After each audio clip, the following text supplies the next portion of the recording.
Banyana Banyana will tomorrow face Ghana in an international friendly match ahead of the Africa Women's Cup of Nations that's set to kick off on Saturday. Well, Ghana are the hosts of the tournament and the South Africans will use the match to acclimatise and measure their prospects in the competitions. The top three teams automatically qualify for the FIFA Women's World Cup in France next year.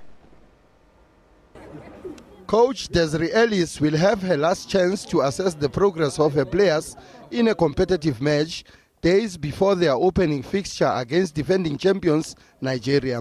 It's also an opportunity to give the players a feel of the environment and what to expect during the tournament.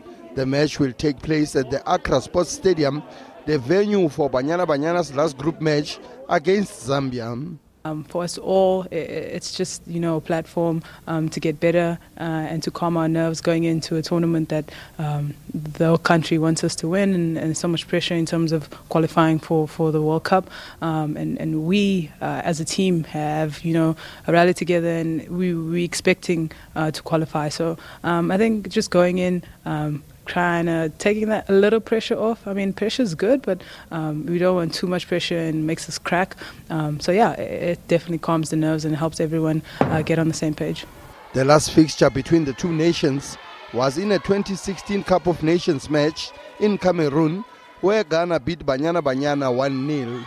The core of the players in the current squad were part of that encounter and understand what to expect from their counterparts. It definitely just helps us in terms of understanding the physicality that they bring. I think not a lot of players understand that. There was a lot of new players that got a pretty good shock when we played in the COSAFA against Cameroon, and that wasn't even the A team. So just knowing that these are the people that we're going to face when we get out of the group, it prepares you. It helps you prepare mentally as a player as well, especially for the intensity of the game, for the physicality. The match kicks off at 6 o'clock in the evening, South African time.